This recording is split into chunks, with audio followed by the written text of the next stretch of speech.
मेरी जिंदगी के सबसे भूखे साल में विलेन ने मुझे गलती से कहानी की मुख्य हीरोइन समझ लिया। हर दिन मेरी डेस्क पर बिल्कुल सही समय पर ताजा नाश्ता आ जाता था। मैं अपना मुंह बंद रखती और पागलों की तरह बस खाने पर ध्यान देती थी, जब तक कि वो विलेन आखिरकार मेरे सामने आकर खड़ा नहीं हो गया।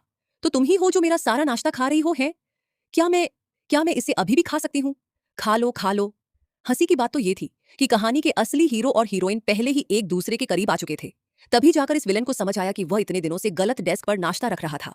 किस्मत अच्छी थी कि उसका दिमाग थोड़ा धीमा चलता था, वरना मुझ जैसी मामूली एनपीसी तो भूख से ही मर जाती। पहली बार जब नाश्ता रिफ्रेश हुआ और मैंने गलती से वह नाश्ता खाया, तो वो वही दिन था जब मैंने हीरोइन रिया के साथ अपनी सीट बदली थी।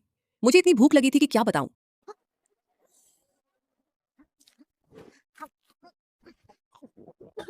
उफ उफ, ये पौधा चबाना कितना मुश्किल है। काश मैं सोच सकूं कि ये एक लजीज पराठा है और उसमें अंडा, सॉसेज, चिकन, बेकन और सब कुछ मिला हुआ है। हा हा, ये वाकई मजेदार था। आमतौर पर जब लड़के लड़कियों को पटाने की कोशिश करते हैं तो वे सैंडविच या केक भेजते हैं, पर इस विलेन ने हीरोइन के लिए सच में पराठा तैयार किया था। और सबसे अजीब बात तो ये थी कि उसने इसे गलत डेस्क पर रख दिया। हीरोइन रिया अब तीसरी लाइन में बैठती ही नहीं थी। अरे मेरे दिमाग में ये क्या चल रहा है? शायद भूख की वजह से मुझे चक्कर आ रहे हैं। पर सच में मैं इसी सीट पर बैठी हूँ और यहाँ सच में नाश्ता रखा है। इसमें एक्स्ट्रा अंडा, सॉसेज और चिकन भी है। पूरा का पूरा डीलक्स वर्जन। धत तेरे की, इतना खुशबूदार नाश्ता और ये मेरा है भी नहीं। किसी ने तुम्हारा नाश्ता मेरे डेस्क के दराज में छोड़ दिया है। इसमें बहुत सारी कैलोरी है, मुझे ये नहीं चाहिए। इसे मेरे लिए फेंक दो। ओह शुक्रिया। तो क्या मैं इसे फेंकने के लिए अपने मुंह में डाल सकती हूँ? बेशक। अगर वे आगे भी कभी गलत जगह डिलीवरी कर दें तो तुम इसे मेरी जगह खा सकती हो। ये बहुत स्वादिष्ट है। इसकी खुशबू कमाल की है। मैंने इतने लंबे समय से इतना अच्छा कुछ नहीं खाया। पिछली बार शायद तब खाया था जब माँ साथ थी। माँ का खाना वाकई लाजवाब होता था। रसीले मीठे खट्टे पकवान और भुना हुआ गोश्त जो बहुत ही नरम होता था। इतनी अच्छी खुशबू आती थी कि मैं चूल्हे के चारों तरफ चक्कर काटती रहती थी।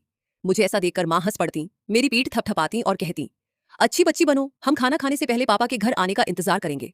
हाँ, उस वक्त पापा फैक्ट्री में काम करते थे। वे अक्सर सुबह होने से पहले ही निकल जाते थे और रात को मशीन के तेल की महक लिए लौटते थे। वे बिल्कुल सांता क्लॉस की तरह थे। उनके पुराने थैले में हमेशा मेरे और माँ के लिए पसंदीदा चीजें होती थीं। खूबसूरत हेयर क्लिप्स, स्वादिष्ट बिस्कुट और माँ का पसंदीदा स्ट्रॉबेरी केक। जब मेरी सुबह की क्लास होती थी तो वे अपनी खटखटाती साइकिल पर मुझे स्कूल ले जाते और मन लगाकर पढ़ने की सलाह देते थे। वो मेरी जिंदगी का सबसे खुशनुमा वक्त था, जब तक कि माँ गुजर नहीं गई। माँ के जाने के बाद पापा पूरी तरह बदल गए। उन्होंने काम करना बिल्कुल बंद कर दिया। हर दिन वे बस घर पर पड़े रहते और शराब पीते रहते। वे मुझे जिस तरह देखते थे उसमें चिढ़ के सिवा कुछ नहीं होता था। तुम मुझे इस महीने का खर्च कब दोगी? क्या तुम थोड़ी समझदार नहीं बन सकती?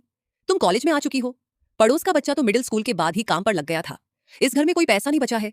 एक वक्त का खाना नहीं खाओगी तो मर नहीं जाओगी। मुझे पता था कि वह सारा पैसा वे फिर से जुए में हार गए थे। माँ चली गई और वे पिता भी चले गए जो मुझसे इतना प्यार करते थे। लेकिन माँ आसमान से मुझे देख रही है। मैं खुद को संभालने का कोई ना कोई रास्ता जरूर निकाल लूंगी। हिम्मत रखो, कोशिश करती रहो। प्रिया, क्या हुआ? मैं ठीक हूँ सच में, बस आंख में थोड़ी धूल चली गई थी। ये परी जिंदगी भर सादा खाना खाने को तैयार है, बस अगर वह महान विलेन और लाइव चैट के देवता मुझे एक और नाश्ता दिला दें। हाँ हाँ, पहली बार कोई मुझे भगवान मान रहा है। मैं तो नर्वस हो गया।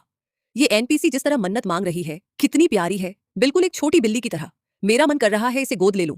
चिंता मत करो, आज का विलेन भी वही बेवकूफ है जो गलत डेस्क पर सामान रख देता है। अरे सच में नाश्ता है, रिया को ये नहीं चाहिए तो क्या तुम इसे मेरे लिए फेंक सकती हो? शुक्रिया। तो फिर मैं बिल्कुल संकोच नहीं करूंगी। बॉस, एक्स्ट्रा मीट सॉस और ढेर सारी सब्जियां। चैट में लोग हंस हंस कर लॉटपोट हो रहे थे। विराज को लगता है कि लड़की पटाने का मतलब है उसे खिला खिलाकर मोटा कर देना। विलेन अपने आप में कितना गर्व महसूस कर रहा होगा कि ये सब उसकी पसंदीदा चीजें हैं। वह तो मुझ पर फिदा हो ही जाएगी। दुर्भाग्य से मेरे अच्छे दिन खत्म होने वाले थे। वह लड़का यानी खुद ड्रैगन किंग वापस आ गया। मेरा मतलब है उसका हमारी क्लास में ट्रांसफर हो गया। अरे बाप रे, ये हमारी क्लास का नया स्टूडेंट है। सब लोग इसके साथ अच्छे से रहना। नमस्ते सबको, मैं हूं। तुम तुम तुम कौन हो? तुम उस सीट पर क्यों बैठी हो? हाँ हाँ, पूरे 3 महीने बीत गए और इस विलेन को अब जाकर समझ आया कि उसका नाश्ता गलत डेस्क पर जा रहा था। शुक्र है कि वह थोड़ा मंदबुद्धि था, वरना हमारी ये बेचारी प्रिया तो रोज भूखी ही मर जाती। अगर वह थोड़ा और बेवकूफ होता तो अब तक हीरो और हीरोइन की शादी भी हो चुकी होती। क्या तुम हमारी प्रिया के बगल में बैठकर मन लगाकर पढ़ना चाहते हो? जाओ वहीं बैठ जाओ। क्या इतना बड़ा रिएक्शन देने की जरूरत थी? मैं तो भरे पेट के साथ मरना ज्यादा पसंद करूंगी। जल्दी खाओ पेटू। रिया कहाँ है? क्या वह यहाँ नहीं बैठती? रिया ने कुछ दिन पहले ही मेरे साथ सीट बदल ली थी। तो तुम ही वो इंसान हो जो पिछले 3 महीनों से मेरा सारा नाश्ता खा रही हो? ही, मैं पिछले 3 महीनों से क्या कर रहा था? मैं कौन हूँ? मैं कहाँ हूँ? विलेन ने खुद से सवाल किया कि पिछले 3 महीनों का क्या मतलब था। इसका मतलब था कि तुम एक नंबर के बुद्धू हो। लेकिन कोई बात नहीं दोस्तों, कम से कम उसने हमारी इस प्यारी सी लड़की का 5 किलो वजन तो बढ़ा ही दिया। क्या मैं क्या मैं अभी भी ये बन खा सकती हूँ? ओ ये छोटी बहन तो बिल्कुल किसी एआई बॉट की तरह है। छोड़ो हटाओ, मैं ही थोड़ा सब्र रख लेता हूँ। खा लो, बस खा लो। ये कैसा बड़ा विलेन है? ये तो साफ तौर पर एक बहुत अच्छा इंसान है। मैंने फैसला कर लिया है, मैं तुम्हें राजा बनने में पूरा सपोर्ट करूंगी। बात से भटक रही हो? क्या तुम एक बिगड़ैल स्टूडेंट हो? बेशक। तुम्हें क्या लगा था मैंने टॉपर्स वाली क्लास में इसलिए ट्रांसफर लिया है क्योंकि मैं कोई बहुत अच्छा और शरीफ स्टूडेंट हूँ? तो तुमने सबसे बुरा काम क्या किया है? मैंने पूरा दिन इंटरनेट कैफे में गेम्स खेलने के लिए क्लास बंक की थी। ये तो वाकई बहुत बुरा है। विराज, लेक्चर ध्यान से सुनो। हमारी क्लास के इस खजाने को बिगाड़ो मत। चलो चलो, खाने की महारानी यहाँ आ गई है। तुम लंच में सिर्फ सादे चावल खा रही हो। सब्जियां भी तो हैं, वैसे भी मैं डाइटिंग पर हूँ। कैसी डाइटिंग? तुम तो बिल्कुल सूखी लकड़ी जैसी पतली हो। ये बिल्कुल अच्छा नहीं लगता। और कुछ गड़बड़ है। तुम डाइटिंग पर हो लेकिन तुमने आज सुबह 10 मीट बंस खाए थे। अपने काम से काम रखो ना। मैं दूसरों को भुना हुआ गोश्त खाते देख रही हूँ, मेरा भी वही खाने का मन कर रहा है। ये लो, इसे पकड़ो। इसे बर्बाद करने से तो बेहतर ही है पूरा खत्म करना। अगर खत्म नहीं किया तो मैं तुम्हें बाद में यहाँ से जाने नहीं दूंगा। Thank you. मैंने देखा है तुम बिल्कुल हमारे शेरू जैसी हो। एक काम करते हैं, आज से मैं तुम्हारा ख्याल रखूंगा। तुम शेरू की तरह ही मेरी चमची बन सकती हो। ये शेरू कौन है? एक आवारा देसी कुत्ता जिसे मैंने उठाया था। मैं उसे शेरू बुला सकता हूँ, लेकिन वो तुम्हारा सीनियर है। तुम्हें उसे बड़ा भाई शेरू कहना होगा। मौका मिलते ही मैं तुम्हारी उससे मुलाकात करवाऊंगा। वैसे उसके मुंह पर उसे आवारा मत बोल देना। मैंने उससे झूठ बोला हुआ है कि वो बहुत विदेशी नस्ल का कुत्ता है। अच्छा, मैं अब निकलता हूँ। विराज, प्रिया के घर के हालात कुछ ठीक नहीं है। वैसे भी तुम्हारी फैमिली के पास बहुत पैसा है, क्या तुम उसके लिए फिर से नाश्ता ला सकते हो? इसे मेरी तरफ से एक फेवर समझ लो। मेरी क्रश ने सच में मुझसे बात की, लेकिन मैं तो वैसे भी उसका ख्याल रखने ही वाला था। वह कितनी छोटी सी है, बिल्कुल एक नन्हे हैमस्टर जैसी। क्या किसी की इतनी भूख सच में हो सकती है? हाँ हाँ, शेरू भी उतना नहीं खाता जितना ये खाती है। लेकिन ये इतनी क्यूट क्यों लग रही है? 1 2 3 4, मुंह खोलो। वाह, कितना मीठा और स्वादिष्ट है। ये कितनी पगली है। उफ, मुझे सपना आया था कि तुम शाम की सेल्फ स्टडी के दौरान भूख से मर गई। मैं इतना डर गया कि मैंने सपने में ही तुम्हारे लिए खाना खरीद लिया। मुझे उम्मीद नहीं थी कि यह सच में हकीकत में भी यहाँ मौजूद होगा। चलो, प्रिया को थोड़ी चॉकलेट देते हैं और उसे सरप्राइज देते हैं। भले ही वह कभी कभार बदतमीज जैसा बर्ताव करता है, लेकिन वह सच में एक बहुत बेहतरीन बॉस है। Thank you Viraj. National holiday आने वाली है, क्या तुमने तय किया कि कहाँ जाना है? मैं तो पक्का घूमने जा रही हूँ, वहाँ के नज़ारे बहुत खूबसूरत हैं, फोटो खींचने के लिए एकदम परफेक्ट। ओ, क्या सच में छुट्टियां आ भी गई? मुझे घर जाना पड़ेगा। पापा शायद अभी भी नशे में धुत होंगे और विराज से मिले बिना मैं फिर से भूखी रह जाऊंगी। अरे दादा, छोटी प्रिया, मैं कैसा लग रहा हूँ? क्या मेरा ये आउटफिट एकदम कातिलाना नहीं है? हाँ हाँ, अगर मेरी क्रश ने मुझे इसमें देख लिया तो वो पक्का मुंह पर फिदा हो जाएगी। कूल, बहुत कूल है। एकदम एनपीसी जैसा लग रहा है। क्या तुम्हारी पसंद ही खराब है? छोड़ो, मुझे अपने इस ढांसू गियर में बाहर हवा खाने जाना है। कोई बात नहीं, सब ठीक हो जाएगा, कोई ना कोई रास्ता जरूर निकलेगा, हिम्मत रखो। ठीक है बच्चों, छुट्टियों के लिए क्लास खत्म होती है, सब लोग मजे करना। ये बस इतना सा होमवर्क है, तुम्हारा बोझ हल्का कर दिया। मास्टर जी अमर रहे। हा हा। छोटी प्रिया, अपने राजा का स्वागत करो। ये मेरी माँ का खजाना है, मैंने इसके पत्ते छके हैं, थोड़े कड़वे हैं पर तुम निगल सकती हो। इसे कच्चा मत खाना, जब घर पहुंचना तो इसे धोकर पानी में भिगो देना, शायद इसकी कोई डिश बन जाए। और ये मेरे पापा की गले की खराश की गोलियां हैं, मैंने बस चुराई हैं, मेरा मतलब है उठा ली है। अगर तुम्हें ऐतराज ना हो तो रख लो, तुम्हारा ब्लड शुगर कम हो जाता है, एक गोली से मदद मिलेगी। और ये चे, हा हा, ऊप्स, ये बड़े भाई शेरू का खाना है। देखना अगर तुम इसे चबा सको, थोड़ी मछली जैसी महक है। अगर सच में खाने को कुछ न मिले तो गर्म पानी में मिलाकर खा लेना, ठीक रहेगा। चिंता मत करो, शेरू मेरे सामने चूं भी नहीं करेगा। वैसे भी तुम उसे बड़ा भाई शेरू बुलाती ही हो, तो खाना शेयर करने में क्या हर्ज है? तुमने मेरे लिए सचमुच अपने ही घर पर डाका डाल दिया। डाका? तुम इसे डाका कैसे कह सकती हो? एक पढ़े लिखे इंसान के लिए क्या इसे चोरी कहा जा सकता है? ये तो बस यूं ही उठा लेना है। उफ, ये सब मेरी ही गलती है कि पिछले हफ्ते मुझे क्लास बंक करके गेम खेलते हुए पकड़ लिया गया था। मेरी माँ ने मेरा सारा पॉकेट मनी काट दिया, वरना मैं तुम्हारे लिए कुछ और अच्छा खरीद लाता। क्या ये सब काफी नहीं है? अगर तुम ये सब खत्म कर लो और फिर भी पेट न भरे तो मुझे फोन कर देना, समझे? मैं कोई ना कोई रास्ता निकाल लूंगा। अरे ओ नालायक, कहाँ भाग गया? घर नहीं आना क्या? सुन रहा है मेरी बात? मैं इतने दिनों से तुम्हारा पेट भर रहा हूं, अगर छुट्टियों में तुमने खुद को भूखा मार लिया तो मैं तुम्हारे सारे नोट्स फेंक दूंगा। हाँ हाँ, छुट्टियां आ चुकी थी। अरे चलो, बाद में उस नए रेस्टोरेंट में खाना खाने चलते हैं। आज तुमने ये क्या पहन रखा है? अगर मैंने तुम्हें 2 थप्पड़ नहीं लगाए तो तुम सर पर ही चढ़ जाओगे। आउच आउच, माँ थोड़ा आराम से। नालायक, मुझसे जुबान लड़ाता है, रुक अभी तेरी खबर लेती हूँ। उधर मेरे घर पर मैंने तुमसे पैसे वापस करने को कहा था, समझ नहीं आता क्या? ये सब क्या कचरा है? आज ताश के पत्तों में मेरा हाथ बहुत खराब था। मैंने अपनी बेटी को कितनी अच्छी परवरिश दी है, देखो तो सही। वो अपने पापा के साथियों की खातिरदारी के लिए खाना भी लेकर आई है। वो सिर्फ एक स्टूडेंट है, उसके पास पैसे नहीं है, उसे परेशान मत करो। स्टूडेंट? जब तुम जुआ खेल रहे थे तब तुम्हें नहीं सूझा कि वो एक स्टूडेंट है? ये सब ऐसा क्यों हो रहा है? ये वही स्नैक्स थे जो विराज ने मुझे दिए थे, वो पौधा था जो उसने मुझे दिया था। ये मेरी माँ का खजाना है, मैंने इसके पत्ते चखे हैं, थोड़े कड़वे हैं पर तुम निगल सकती हो। सब खत्म हो गया, सब कुछ बर्बाद हो गया। मैं वहां से जान बचाकर भागी। भागते भागते रात हो गई थी, ठंड में कांपते हुए मैं सड़क पर खड़ी थी। तभी, क्या तुम बेवकूफ हो? इतने कम कपड़े पहने हैं, रो क्यों रही हो? मुझे ये मत कहना कि तुम्हें भूख लगी है। फिर तुमने मुझे फोन क्यों नहीं किया? क्या तुम्हें अब तक मेरा नंबर याद नहीं हुआ? मुझे माफ कर दो, मेरे पास फोन नहीं है।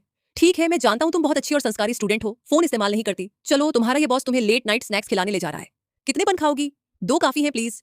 अरे रहने दो, तुम्हारा बॉस तुम्हें भूखा नहीं रहने देगा। भैया 10 मीट बंस, 2 उबले अंडे और 1 कप गर्म सोया मिल्क देना। आ गया बेटा। अरे नौजवान, आधी रात को अपनी गर्लफ्रेंड को बंस खिलाने लाए हो? नहीं नहीं अंकल, सिर्फ क्लासमेट है, सिर्फ क्लासमेट। हाँ हाँ, जवानी के दिन भी क्या दिन होते हैं। मुझे अपना जमाना याद आ गया। तभी विराज का फोन बजा। हेलो माँ, मैं कोई गेम नहीं खेल रहा हूँ, मैं रात को एक क्लासमेट के साथ पढ़ाई करने बाहर आया हूँ। नालायक, क्या तुझे खुद पर भी यकीन है? चुपचाप अभी के अभी घर वापस आ। हाँ हाँ ठीक है माँ, मैं अभी वापस आ रहा हूँ। विराज ने मुझसे कहा, मेरी माँ मुझे घर बुला रही है, ये लो इन्हें खा लेना और घर जाते वक्त संभल कर जाना। मेरी आंखों में आंसू आ गए। मैंने कहा, लेकिन विराज, अब मेरे पास वापस जाने के लिए कोई घर ही नहीं बचा है। विराज एक पल के लिए रुका, फिर बोला, छोड़ो सब, तुम मेरे साथ घर चल रही हो। ये जिंदगी और मौत का सवाल है, तुम्हें मेरी गवाह बनना होगा और साबित करना होगा कि मैं आज रात तुम्हारे साथ पढ़ाई कर रहा था, वरना मेरी माँ मुझे जान से मार डालेंगी। और हाँ, बड़ा भाई शेरू भी आजकल मुझ पर बहुत भौंक रहा है, कह रहा है कि मैंने उसका खाना चुरा लिया। जब हम घर पहुंचेंगे तो तुम्हें उससे समझाना होगा। क्या तुम्हारा बड़ा भाई मुसीबत में है और तुम मदद नहीं करोगी? बहुत अच्छे, अब मेरे पीछे पीछे आओ। कहते हैं कि ये कपल नहीं है। सच में जवानी के दिन भी क्या दिन होते हैं। माँ, हम वापस आ गए। फिर से गेम खेलने के लिए बाहर भाग गया था और पढ़ाई का बहाना बना रहा है। नमस्ते आंटी, ये प्रिया है, मेरी डेस्क मेट, हमारी क्लास की सबसे बड़ी टॉपर। पिछली परीक्षा में मैथ्स में इसके पूरे में से पूरे नंबर आए थे। ओ प्रिया, अंदर आओ बेटा, बाहर बहुत ठंड है, अंदर आकर बैठो। Thank you aunty. ये लो प्रिया, ये नई चप्पलें पहन लो, इन्हें किसी ने नहीं पहना है, हमारी हाउसकीपर ने बनाई थी। विराज एक नंबर का बुद्धू है, इसने जरूर तुम्हें बहुत परेशान किया होगा, है ना? माँ, मैं बस कुछ ही विषयों में थोड़ा कमजोर हूँ। कमजोर? तुम पूरे 6 विषयों में कमजोर हो, एक में भी पास नहीं हुए। हमारी प्रिया देखो कितनी होशियार है। नहीं आंटी, विराज सच में बहुत समझदार है। देखा, बिल्कुल सही, बहुत समझदार हूं मैं। माँ, क्या प्रिया कुछ दिन यहाँ रुक सकती है? ये मेरी पढ़ाई में मदद कर देगी। हाँ हाँ बिल्कुल, तुम इस नालायक को सुधारने में मेरी मदद करोगी। आंटी तुम्हें तुम्हारा कमरा दिखाती है। मुझे हमेशा से एक बेटी की चाहत थी, मैंने ये कमरा हमेशा तैयार रखा था, पर क्या करूं, मेरी किस्मत में ये बुद्धू बेटा ही था। चलो, आज रात के लिए इतना काफी है, बहुत देर हो चुकी है, सो जाओ। तुम वहां क्या खड़े हो, जाओ अपने कमरे में। कमरे में जाने के बाद विराज की माँ ने उससे पूछा, हवा में कुछ अजीब सी बात है, सच सच बताओ कि तुमने उसे यहाँ क्यों रुकवाया? आधी रात को किसी लड़की को घर ले आना। माँ, बहुत हुआ, भले ही मैं बुद्धू हूं, पर अपने खानदान के संस्कार नहीं भूला। मैं बिना वजह किसी लड़की को घर नहीं लाता। प्रिया के घर के हालात बहुत खराब हैं। उसके पिता शराबी और जुआरी हैं। स्कूल में उसके पास खाने तक के पैसे नहीं होते थे। आज जरूर उसके साथ कुछ बुरा हुआ है।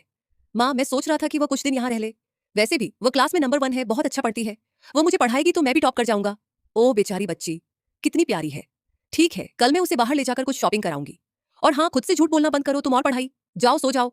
अगली सुबह, मैं सच में विराज के घर पर हूँ। कल मैं क्या सोच रही थी, मैं बस यूं ही विराज के पीछे पीछे उसके घर कैसे आ गई, कितना अजीब लग रहा है। छोटी प्रिया, क्या तुम जाग गई? मेरी माँ आज तुम्हें शॉपिंग पर ले जा रही है, बाहर आओ और नाश्ता कर लो। प्रिया उठ गई, थोड़ा नाश्ता कर लो बेटा, फिर आंटी तुम्हें बाहर ले जाकर कुछ चीजें दिलाएंगी। समझ लो कि इस नालायक को ट्यूशन पढ़ाने की फीस है। जी आंटी, मैं अभी कपड़े बदल कर आती हूँ मार्केट में। प्रिया, ये ड्रेस कितनी सुंदर है, चलो चलो इसे देखते हैं, बहुत प्यारी लग रही है, ये भी खरीद लेते हैं और ये वाली भी। जाओ पहन कर देखो। अरे वाह, मेरी प्रिया कितनी खूबसूरत लग रही है। क्या आप दोनों बहनें हैं? ये सब नया कलेक्शन है। हाँ हाँ बहनें, ये मेरे बेटे की क्लासमेट है और ये नालायक मेरा बेटा है। अरे मैम, आप तो बहुत यंग दिखती हैं। अरे वाह, ये सारे पैक कर दीजिए, चलिए आगे देखते हैं। ये वाली ड्रेस सच में सबसे अच्छी लग रही है, भविष्य में इसे ज्यादा पहना करो। ठीक है प्रिया। विराज का परिवार सच में बहुत प्यारा है, इतना प्यारा कि मैं लगभग भूल ही गई थी कि मैं तो बस एक मामूली सी लड़की हूं जो गलती से इनकी दुनिया में आ गई है। स्कूल में, रिया देखो आज का बड़ा समाचार, स्कॉलरशिप का रिजल्ट आ गया है। हमारी क्लास की प्रिया को 2000 रुपये का फर्स्ट प्राइज मिला है। बहुत बढ़िया, अब मैं विराज का कर्ज चुका सकती हूँ। बॉस, आज का डिनर मेरी तरफ से। अरे वाह, तो फिर आज मैं तुम्हारी जेब खाली करवाने वाला हूँ, मेरी छोटी चमची। रेस्टोरेंट में, भैया 2 बाउल नूडल्स और दोनों में 2-2 उबले अंडे डालना। वाह, इतनी फिजूल खर्ची, मेरे लिए 2 अंडे? हम तो सच में रईसों वाली जिंदगी जी रहे हैं। बॉस, भविष्य में मैं आपको इससे भी बेहतर ट्रीट दूंगी। क्या? अब तुम्हें ये नूडल्स छोटे लग रहे हैं? घमंड आ गया है क्या? ये लो, तुम्हारे इस बड़े भाई की तरफ से तुम्हारी स्कॉलरशिप का तोहफा। ये तो बहुत महंगा है। मुझे लगा था कि 2000 रुपये की स्कॉलरशिप बहुत होती है, लेकिन इस फोन की कीमत तो उससे भी कहीं ज्यादा है। इसे रख लो, ये तुम्हारे बॉस का हुक्म है। इसमें मेरा नंबर सेव है। अब से तुम्हें मेरे हर फोन का तुरंत जवाब देना होगा और तुरंत मैसेज का रिप्लाई करना होगा, समझी? और हाँ, अगर कभी खाने की कमी हो तो मुझसे संपर्क करना। अगर तुम तंगी में जियोगी तो इससे मेरे जैसे बड़े भाई की बदनामी होगी, समझी? समझ गई, थैंक यू बॉस। अगर सच में शुक्रिया अदा करना चाहती हो तो जरा इस गिफ्ट को देखो। ये इस वीकेंड मेरे प्रपोजल के लिए है। रिया हमेशा कहती है कि मेरी पसंद बहुत घटिया है। तुम्हें क्या लगता है, क्या यह नेकलेस सुंदर है? ये बहुत सुंदर है, बहुत ज्यादा सुंदर। थैंक यू छोटी प्रिया। दुकान का हीटर पूरी तेजी से चल रहा था, लेकिन न जाने क्यों मुझे अंदर से बहुत ठंड लग रही थी। वो रिया के लिए रोज बिना चूके नाश्ता लाता था, सिर्फ इसलिए क्योंकि रिया ने कहा था कि उसे पसंद है। वो 3 गलियां पार करके उसके लिए ताजा नूडल्स लेने जाता था। कहानी तो शुरू से ही लिखी जा चुकी थी। मैं तो बस एक अजनबी थी जो गलती से उसके रास्ते में आ गई थी। क्या तुमने सुना? वीकेंड पर रिया ने विराज का प्रपोजल ठुकरा दिया, तो विराज ने क्लास 6 के सुमित को भेजकर रिया को रास्ते में घेर लिया और धमकाया। रिजेक्ट होने के बाद बदला लेना, कितना घटिया और गिरा हुआ लड़का है। और क्या, अब उसकी माँ ने उसे घर में बंद कर दिया है ताकि वह अपनी गलती पर पछतावा करे। शायद उसे वापस नॉर्मल क्लास में भेज दिया जाएगा। ये सुनकर मुझसे रहा नहीं गया और मैं चिल्लाई, सिर्फ तुम्हारे कह देने से कोई बात सच नहीं हो जाती। सबूत कहाँ है? तुम्हारे पास कोई सबूत है? सुमित ने खुद कहा है कि विराज ने उससे ऐसा करने को कहा था। क्या वे झूठ बोलेगा? तुम लोग दूसरों की बातों पर बिना सोचे समझे यकीन कर लेते हो, इसीलिए तुम्हारा दिमाग किसी काम का नहीं है। पिछली बार जब तुम खुद परीक्षा में चीटिंग करते पकड़े गए थे, तब क्या हुआ था? तुम तो मुझे जानती भी नहीं, मैंने कब चीटिंग की? बकवास मत करो। अच्छा, तो इसने सच में चीटिंग की थी? देखने में तो ऐसा नहीं लगता। क्लास की टॉपर खुद कह रही है तो सच ही होगा। अरे नहीं, मैं ऐसा नहीं हूं। सब हैरान थे कि प्रिया, जो हमेशा इतनी शांत और डरी सहमी रहने वाली लड़की थी, आज विराज के लिए इतनी आक्रामक हो गई। उधर विराज सुमित से बदला लेने की तैयारी में था। स्कूल के दिनों में वह एक फरिश्ता था, लेकिन अब वह एक बेरहम विलेन बनने जा रहा था। फोन उठाओ, फोन उठाओ। विराज ने सुमित को कोने में पकड़ लिया। मुझे बता, क्या तू ही कल रिया को घेरने गया था और ये अफवाह फैला रहा है कि मैंने ऐसा करने को कहा था? सबकी नजरों में गलत साबित होकर कैसा लग रहा है? क्या पूरी तरह बर्बाद होने से ज्यादा दर्द हो रहा है? पिछले हफ्ते तूने मुझे लड़कियों को छेड़ने वाला लूजर कहा था। तेरी हिम्मत कैसे हुई मेरे मामले में टांग अड़ाने की? अब पूरे स्कूल में कौन तेरी बेगुनाही पर यकीन करेगा? कोई नहीं। रिया तुझ पर यकीन नहीं करती। जिस लड़की को तूने मुझसे बचाया था, वो भी तुझ पर यकीन नहीं करती। यहां तक कि तेरे खुद के माँ बाप भी तुझ पर यकीन नहीं करते। अगर हिम्मत है तो मुझे मार, डरपोक। तभी पीछे से मेरी आवाज गूंजी, विराज, मुझे तुम पर यकीन है। सुमित हंसा। तेरे अकेले के यकीन करने से क्या होगा? तेरे एक एक शब्द की वजह से। तूने अभी अभी जो कुछ भी कबूल किया है, रिया को घेरना, झूठी अफवाहें फैलाना और ये सारी गंदी गालियां, मैंने सब कुछ रिकॉर्ड कर लिया है और ये रिकॉर्डिंग मैंने क्लास के ऑफिशियल ग्रुप में भेज भी दी है। ग्रुप पर रिकॉर्डिंग सुनते ही पूरा माहौल बदल गया। धत्त तेरे की, ये रिकॉर्डिंग तो सच है। सुमित कितना गिरा हुआ इंसान है। जो लोग सुबह विराज के बारे में बकवास कर रहे थे, अब सामने आओ और माफी मांगो। वह चश्मे वाला कहाँ गया जो सुबह विराज को लूजर बोल रहा था? बाहर आ और सच का सामना कर। सब कुछ शांत होने के बाद मैं और विराज अकेले थे। क्या बहुत दर्द हो रहा है? अब नहीं हो रहा। तुमने मुझ पर इतना भरोसा क्यों किया? मैंने सुना है तुम आज रात क्लास बंक करके बाहर आई हो। क्या तुम हमेशा सबसे शांत और आज्ञाकारी स्टूडेंट नहीं रही हो? क्योंकि तुम मेरे साथ हमेशा अच्छे रहे हो। क्योंकि मुझे लगता है कि तुम्हारे जैसे अच्छे इंसान का अंत ऐसा नहीं होना चाहिए। क्योंकि क्योंकि मैं तुम्हें पसंद करती हूं। क्योंकि तुम मेरे बॉस हो। सिर्फ इसलिए क्योंकि मैं तुम्हारा बॉस हूं। विराज मन ही मन सोचने लगा कि वह सच में कितनी शानदार और काबिल है और मैं कितना नकारा हूं। छोटी प्रिया, सच तो यह है कि मैं ही अभी तुम्हारे काबिल नहीं हूं। विराज को भविष्य के लिए तैयार करने और सुधारने के लिए उसकी मां ने उसका एडमिशन अमेरिका की एक यूनिवर्सिटी में करवा दिया। धीरे धीरे हमारी जिंदगियों के रास्ते अलग होने लगे। छोटी प्रिया, तुम पक्का इस एग्जाम में टॉप करोगी। मुझे पता है, मैं यही चाहती हूं। उस परीक्षा में मैं पूरे स्कूल में पहले नंबर पर आई। लेकिन इस बार मेरी इस कामयाबी का जश्न मनाने के लिए एक इंसान वहां मौजूद नहीं था। भैया, ये सारे कागजात संभाल कर रख दिए हैं। तभी एक जानी पहचानी आवाज गूंजी, प्रिया कहाँ है? मुझे प्रिया से मिलना है। वो पैसे कहाँ हैं? जो पैसे तुम्हें स्कूल से मिले थे, जल्दी से अपने बाप के हवाले करो। पापा, वो मेरी स्कॉलरशिप के पैसे हैं। मुझे अपनी पढ़ाई और कॉलेज की फीस के लिए उनकी जरूरत है। फीस? तुम पहले से ही देश की सबसे बड़ी यूनिवर्सिटी में जा रही हो, तो पैसों की क्या चिंता?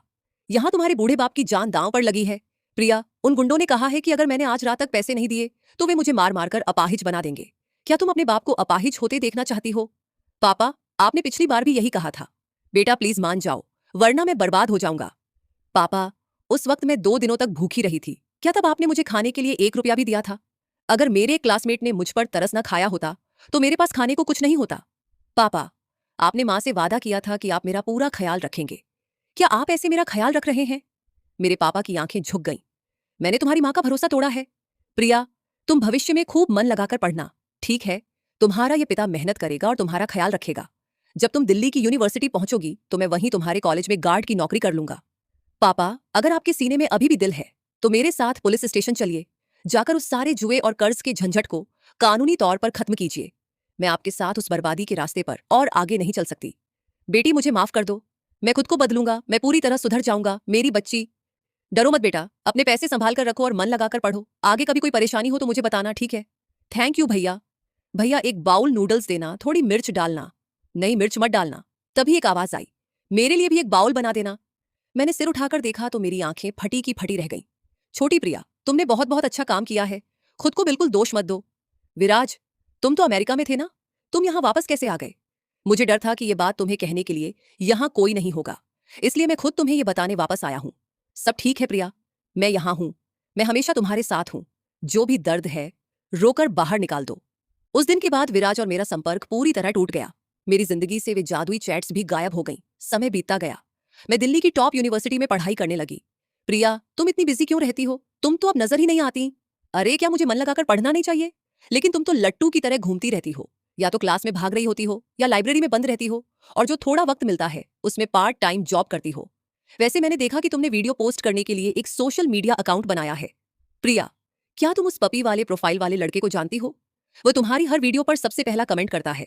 आज आपके यहाँ का मौसम बहुत खूबसूरत है, आपके कॉलेज गेट का खाना बहुत टेस्टी लग रहा है।